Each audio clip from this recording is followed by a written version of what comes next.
I've been lucky enough to be able to travel to some of the most remote corners of the world in search of wildlife, but still, for me, there's nowhere better than here in the United Kingdom. This is where it all started for me. It's a special place. And in this episode, I want to revisit some of the highlights from Wild Britain, some of my favourite moments.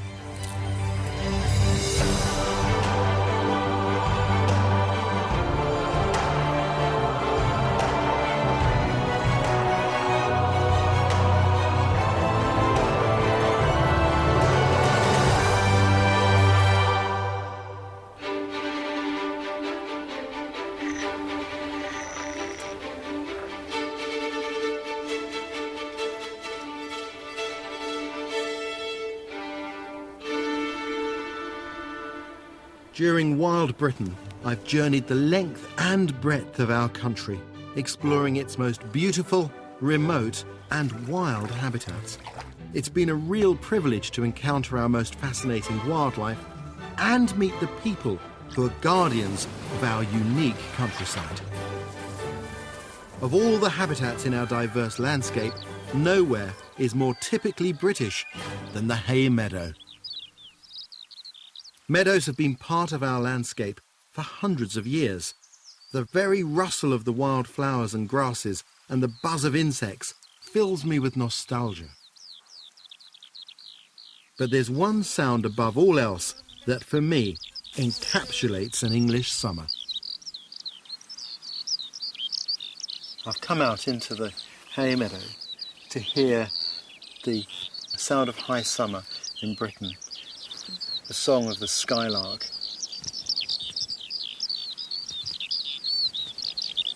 That sound is like liquid sunshine, isn't it?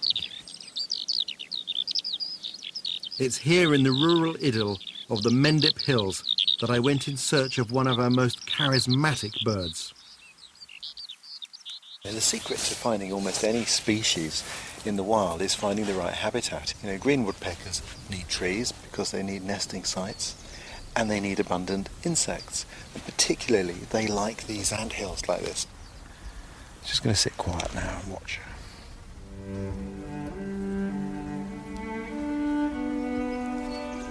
I'm looking for a distinctive undulating flight of woodpecker.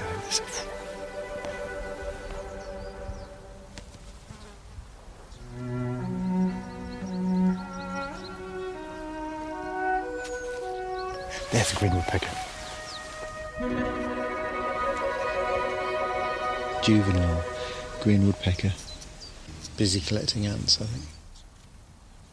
The youngsters don't have all the bright colours of the adults. They're much better camouflaged, which suits them when they're at this naive, exploratory stage in their life. I love these woodpeckers. They have almost a maniacal glare in their eye. It's the bird that laughs at you when you're out. Always makes me chuckle because it's almost like they're poking fun at us. Of course, they're not laughing, but that's what it sounds like. It's look at those silly human beings. During my journey, I met a host of people who have dedicated their working lives to preserving some of our most precious wildlife. It's thanks to their efforts that today Britain's meadows harbour species that are found nowhere else. I travelled to the chalk grasslands of Sussex to look for one particular creature that has been making a comeback, the rare Adonis blue butterfly. Here. Aha. Here we go. It's a very old one. It's a male Adonis. Male Adonis. The main way to tell them from the underside is the edge of the wing has black veins that run into the wing, which give the edge of the wing a checkered appearance. I mean, the blue is quite intense, though, even on the underside, isn't it? You know, in the past, in the old days, the unenlightened days, if you like, people would collect them. And they collect lots and lots of these particular butterflies because of the different shades and varieties of blue that you got. I think it's much better that you can just watch them and look at them. I mean, that, for me, is really quite something to see, because I can't tell you how long I spent trying to see these things when I was younger, and it was really frustrating. And now, you know, if you go to the right place, they're easy to see. Oh, did you see the blue? The intensity of that blue. How lovely.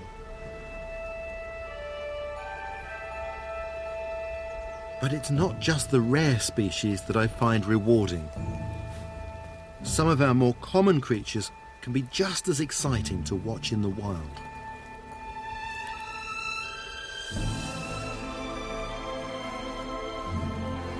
In Sussex, I was lucky enough to come face to face with one of our best loved mammals, the badger.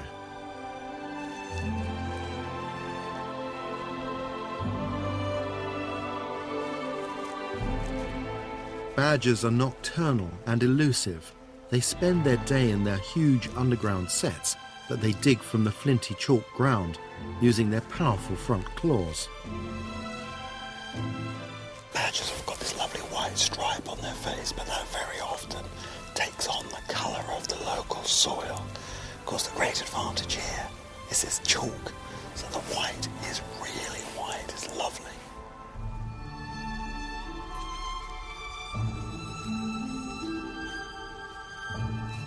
Do you know, I've spent so long outdoors camping, I bump into these animals on a regular basis, but it's not very often you get to see them as clearly as that. They really are magic creatures. It's experiences like this that keep bringing me back outdoors. Isn't it magic? Any journey through wild Britain would be incomplete without exploring our heathlands. These are historic landscapes, created by our ancestors when they cleared the forest for farming. The more time I spend here, the more I discover that what at first glance appears bleak and barren has a breathtaking beauty, nowhere more so than the upland heath of the Peak District's Dark Peak. There's a curlew in the distance calling. Boy. That's lovely to see. And their camouflage is amazing. The heath habitat is valuable nesting and feeding ground for a wealth of bird life. With RSPB officer Tim Melling, I was lucky enough to catch sight of a short-eared owl hunting across the moor. It's one of the few British owl species you can see during the day. Here he goes. Oh, yes. Very, very stiff-winged flying. Yes. Oh, I did that. Did you see he flaps his wings really fast and then just drops like a stone? He did it 2 or 3 times there.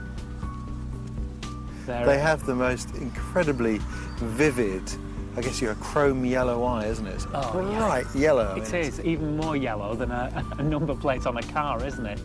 When they don't want to draw attention to the nest with that superb plumage, those yellow eyes stand out like a beacon. So what she does is she always closes her eyes, not completely, squints. Just squints, yes, so you can't see the yellow at all, just the pupil there. They've got this very, it's hard to describe, imperious look. They remind me a little bit of pictures of Napoleon. They've got like puffed out chest, and when they look around, I'm in charge. And they certainly are in charge on this moor.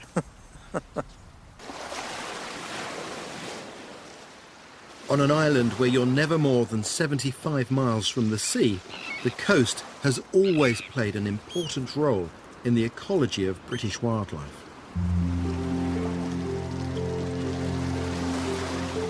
During my journey, I've been lucky enough to discover the fascinating birds, plants and mammals that inhabit our shores.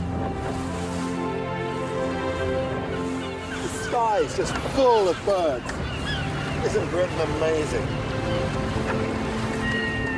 But some of our country's most beautiful wild places are actually the freshwater habitats you find inland. For me, Britain's rivers, broads and wetlands have a magnetic appeal. The moment you get onto the water, you cease to be an alien exploring the environment from afar. You become intimate with the nature, the water, everything. The beautiful Somerset Levels are a very special place to explore. They're some of just a few lowland wetlands left in Britain, and one of our most important habitats for insects and birds. It was here I saw one of my favourite birds in action. For agility and speed, these small falcons are hard to beat and have to be one of Britain's most impressive predators. Now there's the great threat to the dragonfly. That's a bird that can certainly handle it on the wing, no difficulty. That's a hobby.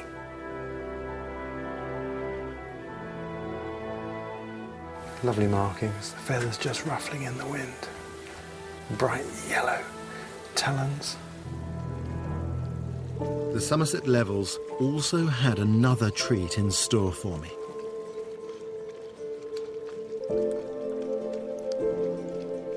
That's lovely.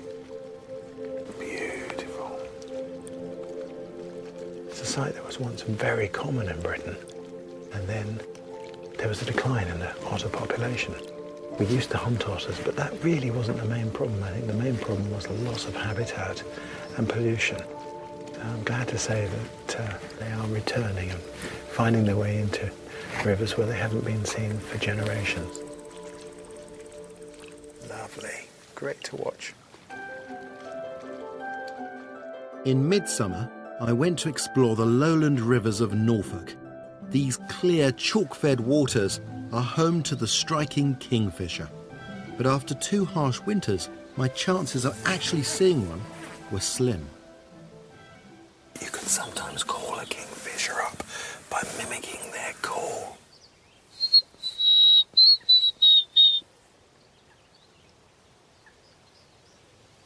Wow, the call works. Look at that. That's the first kingfisher I've seen this year. It's really lovely. They're such beautiful birds. But of all the wetland creatures, there's one that I was particularly excited to see. The lovable water vole is sadly Britain's fastest declining mammal. So it was really special to see one thriving in Norfolk's River Wensum. Water voles are so comical. I love watching them. And that was once a very common sight in Britain. But in the last 30 years, their population has declined by 94%. That's faster than black rhinos are being lost in Africa. It's a national disgrace. It's something that we must pay attention to. And what I think is really interesting is that an animal like this is great fun to watch, but they're also a litmus. They tell us about the environment and what we're doing to it. And of course, we depend upon nature and a healthy environment as much as they do.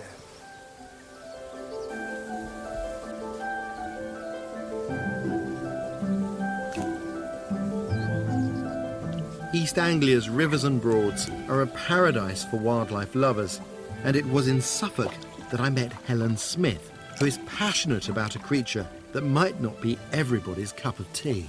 So these are fen-ralph spiders, which are one of our biggest and certainly one of the rarest spiders in the country. This is one of only 3 places in Britain where you can find them. Wow. It's got big white stripes down the side. It's got white stripes down the side, dark body, quite a cigar-shaped body. They're quite elegant spiders. This male should be in his 3rd summer, so he'll mate with all the females he can and then die of exhaustion. They hunt on the surface of the water? Yeah, they do. And he can just sit around on the water surface, and the water surface is taking his weight, so you just see little dimples where his legs touch the water. Helen, this is probably the strangest place I've ever had to interview somebody. Really? How much time do you spend in these ponds? Well, quite a lot, actually. I spend several weeks in the ponds every summer. Yeah. But I mean, it's smelly, you know it's smelly, yeah. But it's just an incredibly privileged place to be, really. That has to be one of the best parts of my work, meeting people like Helen, even if I have to climb into a fen to do it. Just going to lay these down in the sun to dry. You know, people like her are so special. She's typical of a whole host of people who champion rare and endangered species. Now that's the joy of nature study. The more you learn, the more a part of a landscape you begin to feel. And the more you feel it, the more you cherish it, the more you understand its importance. I think that's what it's really all about.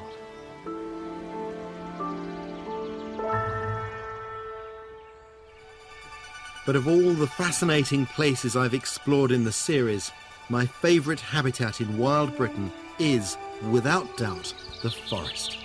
From the ancient yew woodlands of the Sussex Downs to the mighty Caledonian pine forest in the Highlands of Scotland, Britain's woodlands contain layer upon layer of rich habitat that's simply bursting with wildlife.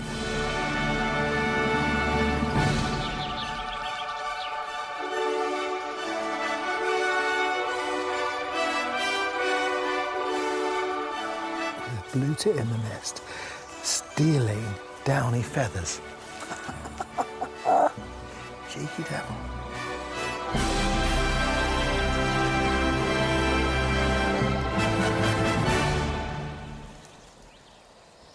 Of course, it's the trees themselves that provide the backbone of Britain's woodlands.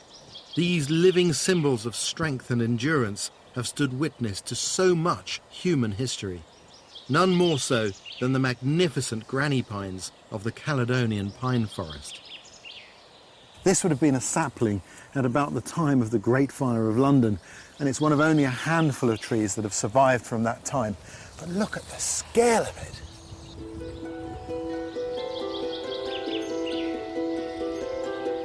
The highlight of my trip to this ancient forest was watching the secretive mating ritual of the capercaillie. This forest is the only place in Britain where you can see these large grouse performing their elaborate ritual called the lek. It's a very secret location because these birds are so rare, and we're the only people this year who will be allowed to film here. And every time people come in, we pick a different trail, so we don't even make a footpath in here. And now it's just a matter of settling in now before the birds come in to roost, and hopefully they'll be on the lek in the morning in front of the hide. Fingers crossed.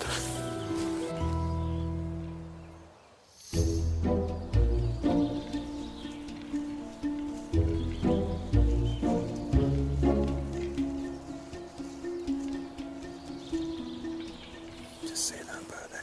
He's about, I'd say that's 60, 70 metres away. This male capercaillie looks like a rather pompous character from a 19th century costume drama, but in fact he's proudly and rather fiercely guarding his patch of ground from other males. You can still see one of the male birds displaying up there on a rise. Suddenly 2 males appear in front of our hide, giving off their distinctive clopping warning call.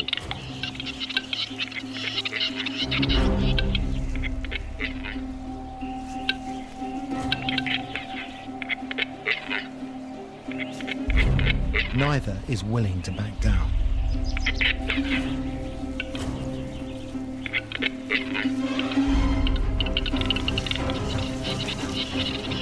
A furious fight breaks out.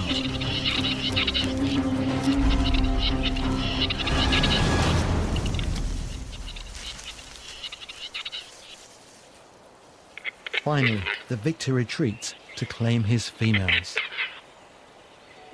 This is one of the rarest sights in wild Britain. It's an incredible thing to see, a real privilege. I'm never going to forget this. Awesome. What I love most about the forest is feeling that I'm part of one giant organism, and having spent a lifetime developing tracking skills, the forest offers me unrivaled opportunities for detective work that lead me to some of its most exciting wildlife. We're looking for the cases of hazelnuts, and a whole range of different animals, particularly rodents, feed on them. When you're looking on the ground for sign, you can find all sorts of things. You can see openings in the vegetation like here that tells you that something's going backwards and forwards that's no higher than this. If I look really closely with a hand lens, I can see a telltale break at the base of that scale there that shows me that that's been chewed into by a red squirrel. Wild boar kind of walk down at heel a little bit. That's exactly what we've got here. That's a very big animal. Maybe that's the boar. Wild boar have been missing from our forests for 300 years, but have recently returned to the Forest of Dean, where I was lucky enough to have one of my most memorable encounters.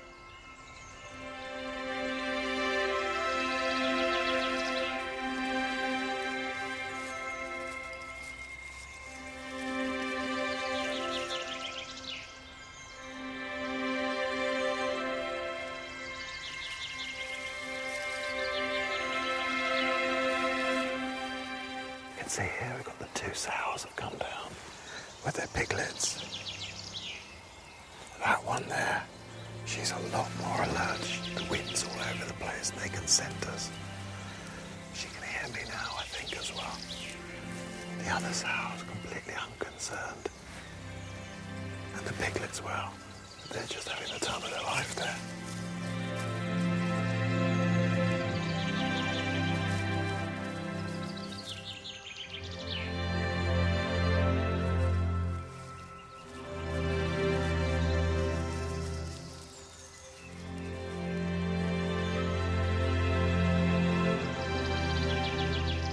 Wasn't that neat? It's an animal that really should be in our landscape. The challenge will be for us to learn to live alongside it, because I think we're going to see a lot more of these animals in the future.